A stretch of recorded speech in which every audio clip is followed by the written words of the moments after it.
ખાસ તો આજે કચ્છ જિલ્લા મહિલા મોરચા દ્વારા જુબિલી સર્કલ પાસે ધરણાનું આયોજન કર્યું. અને આ ધરણાનો ઉદ્દેશ્ય જે અત્યારે આપણે જોઈ શકીએ છીએ કે એઆઈ સમિટની અંદર દિલ્હીની અંદર ભારત મંડપમમાં જ્યારે એઆઈ સમિટનો ખૂબ જ સારામાં સારો આંતરરાષ્ટ્રીય જેમાં 41 દેશો ઉપરાંતના દેશોએ ભાગ લીધો હતો.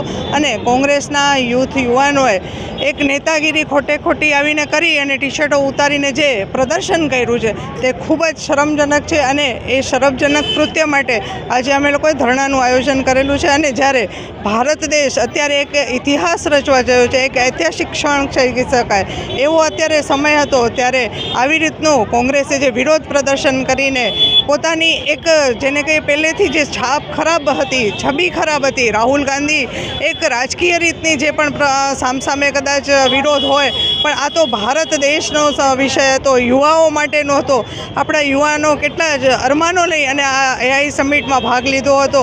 અને એ લોકોના અરમાનો ઉપર પાણી ફેરવવાવાળા કોંગ્રેસીઓને અમે લોકોએ સખત શબ્દોમાં વિરોધ કરી અને આજે ધરણાનું આયોજન કરેલું.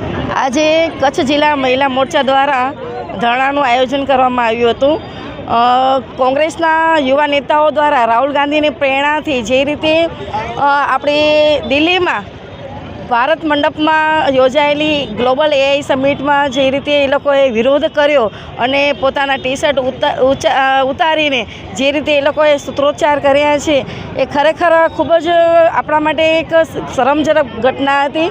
અને આપણા ઘરે ભારત એક આપણું ઘર છે, આપણા ઘરે જ્યારે મહેમાનો આવ્યા હોય એટલી મોટી સંખ્યામાં, એટલા બધા પ્રતિનિધિ મંડળ અને કંપનીના સીઈઓ આ બધા આવ્યા હોય, એમની હાજરીમાં આ જે રીતે કૃત્ય કર્યું છે એને વખોડવા માટે અમે અહીંયા ધરણાનું આયોજન કર્યું હતું.